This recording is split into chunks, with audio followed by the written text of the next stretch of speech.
خلیفۃ المسلمین ولید بن عبد الملک کے دور میں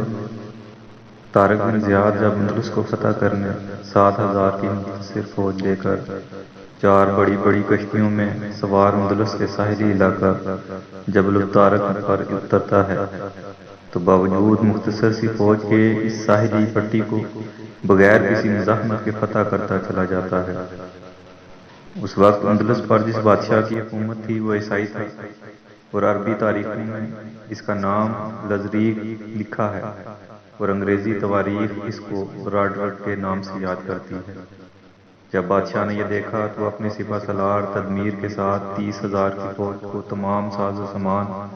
اور ہتھیاروں سے آراستہ کر کے میدان میں بھیجا، اور دونوں فوجوں کا مقابلہ ہوتا رہا،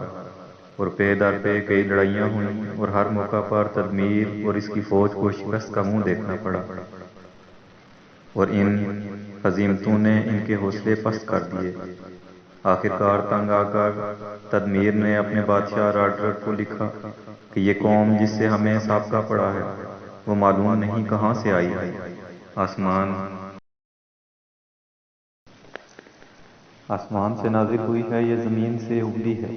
لہذا اب اس کے سوا کوئی چارہ نہیں کہ آپ خود اس کی سرکوبی کے لیے آئیں۔ بادشاہ راڈرک نے 70,000 کی فوج کے ساتھ اس طرف رخ کیا، اور پہلی فوج کے ساتھ مل کر اس کی تعداد تقریباً 1,00,000 ہو گئی،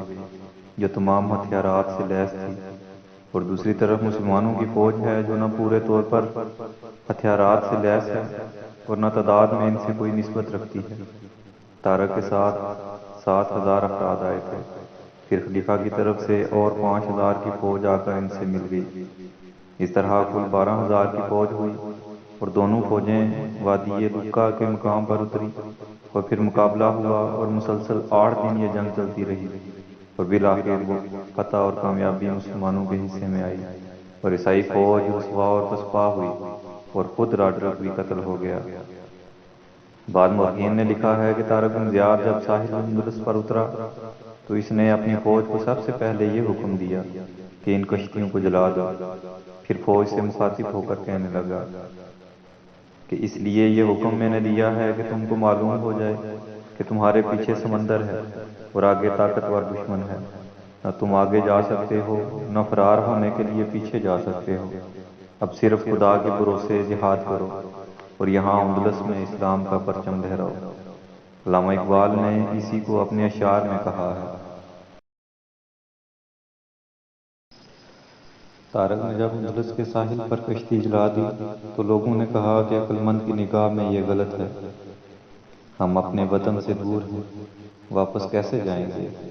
اسباب کا ترک کرنا شریعت میں کہاں جائز ہے؟ طارق ہنسا اور اپنی تلوار پر ہاتھ رکھا اور کہا کہ ہر ملک ہمارا ہے، کیونکہ وہ ہمارے خدا کا ملک ہے۔